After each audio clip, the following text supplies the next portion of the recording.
Hey gang, AV here. Welcome to my review of the Star Wars Vintage Collection Droids, The Adventures of R2-D2 Boba Fett figure. Here he is in the packaging and out of the packaging. In the packaging, you can see it's very retro style. It even has Kenner there at the bottom. Some decent artwork, very reminiscent to the original carded figure back in the 80s. Right there on the left-hand side. 3PO peeking out right there in the corner. 50th Lucasfilm Anniversary Edition there. It says Boba Fett in bold letters underneath the figure itself. He's got his coin in there. On the back, shows you where Droids fits in on the Star Wars timeline, which is kind of cool. A little blurb up here, which I'm not even going to bother reading to you. All the three figures that were available in this particular wave, which was a Target exclusive, and Boba Fett was the toughest one for me to get.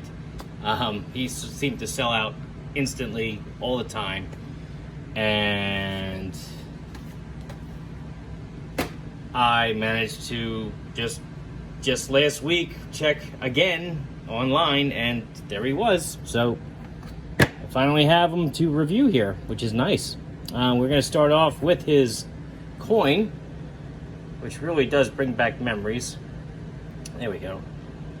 It has a nice etching of, actually it's more embossed, it's raised, of Boba Fett standing in front of, looks like Jabba's sail barge there. On the back, we got some words and things. Try to get it focused as best I can. If you'd like to read it, feel free to do so now. It definitely has some weight to it. I doubt that it's made of metal. I know it's not magnetic. My magnet doesn't work on it. And it kind of sounded like plastic when I tap on it. But it's got some heft to it. I mean, there is some weight here. So I guess it's solid plastic maybe. I don't know. Actually, kind of makes a nice thud when it lands on the paper there on the plastic table, which is off screen. It does kind of have a cling to it, so I don't know, it might be metal, I don't know. But anyway, here's Boba Fett himself in the Droids cartoon colors, which is very cool. I have to admit, I really do get a kick out of this figure. He does have the cloth goods cape. His backpack has no paint detail at all, unfortunately. And although I definitely remember him looking this way, I can't remember if he had an unpainted backpack in the cartoon, if it was just that one solid color. I can't remember. But anyhow, very cool figure. He comes with this blaster, which does fit nicely in his hand, and you saw that the finger did fit through the trigger guard. Now this is not like a black or a gray. This is more of like a very deep blue color. Hopefully that's coming across on the camera. It's more of a deep blue color. Almost just like maybe a shade darker than like Han Solo Hoth, to give you an example. But some nice some very nice molded detail on this. I really like this a lot. His backpack, which just pegs in. We already talked about its paint detail, but here is the actual detail on it. Just a reuse of the mold, obviously. Figure himself.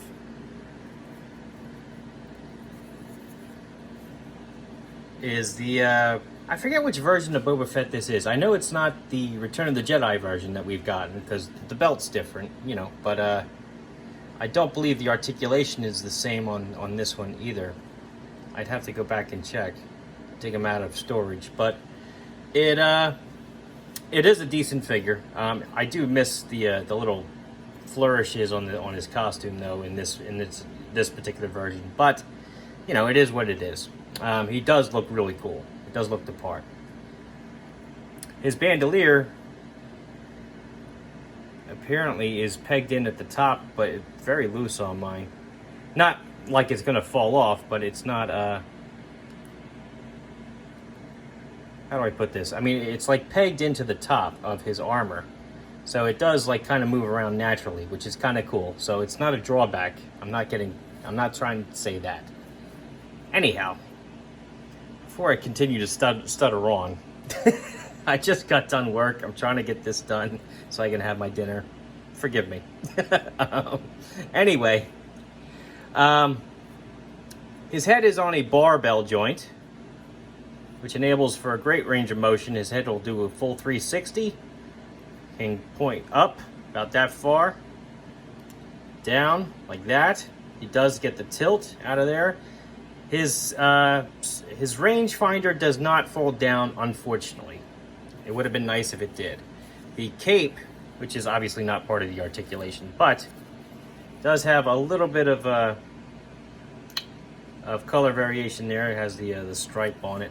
It does appear to be stitched closed at the top there to help keep the pleat in, but so you can't open it out all the way, but still it's very cool. Arms can go up and they can go back. The way his shoulder pad is here and molded to the top of his shoulder, you cannot do a full 360, but as you can see, he gets a very natural range of motion out of it regardless. You can even put his arm up, so still pose him very naturally. It's not going to hinder that at all. You just can't do a full 360.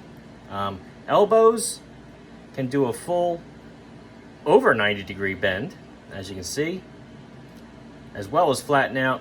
They rotate all the way around, but it is on a little bit of an angle, so it's not a true 360, but they do go all the way around. Wrists will rotate all the way around, and they do have a hinge. This one hinges down and up. Always nice to see that. His gauntlet does get in the way of this sometimes, but you can still do it, as you saw. You do want to watch for this arm, however. He's got the hoses that do connect to his bicep, so doing a full 360 with this one obviously is not recommended, but it is what it is. He has some torso articulation. You can mostly do a full 360 with that. The sculpt itself doesn't really lend to much of a bend, not much of a crunch, and he doesn't really hold the pose either. So, I mean, you can wobble around, but that's about it. The belt is loose. It's not permanent on there, but it is pegged in on the back. So it's very forgiving when you do some poses. Legs have these funky joints, which I can't stand on this particular scale of figure. They have a hinge which bends up and back, but if you want them to do a split, you have to rotate it and then move it out. He has an upper thigh cut. Spin his leg all the way around. He has a single jointed knee. Can get his heel back about that far. He also rotates all the way around there, but you do want to watch his knee pad. Ankles. Point his toes down all the way, tippy toe, and up a decent range too. He's also got a nice rocker joint. So his articulation's not bad by any stretch. It's just my personal preference. I do not like these hips, and his torso could use a little bit of work. But anyway, he is a decent figure. I am happy to have him finally in the collection. Size comparison wise, here he is next to a vintage G.I. Joe figure who just whooped his ass that quick. Wow. So anyway, there's Snake Eyes. They're both 3 3/4 inches tall. Not just 1/18 scale. They are the original 1/18 scale, 3 3/4 inches tall. So match up perfectly size-wise. Here he is next to a more modern G.I. Joe figure, the Dollar General Cobra Trooper I show off, who's a lot closer to 4 inches tall. So as you can see, Boba Fett's noticeably shorter than he is. Most of the modern figures are in this range. Like Boss Fight Studio figures, Boss Fight Studio Blank I have here. who is exactly 4 inches tall. You can definitely see he's got a height advantage on Boba Fett there. Marvel Universe Captain America, clearly taller. And of course, you know, there's Master Chief, and that's not really a fair comparison. So all in all, I think that this figure is awesome. I don't think I would overpay for this figure. I'm glad I waited until he came back in stock on Target.com instead of paying the scalper prices on eBay and even trying to order one overseas, which I was very close to doing when I got my R2-D2 from overseas. But I'm glad I waited. I'm glad I waited.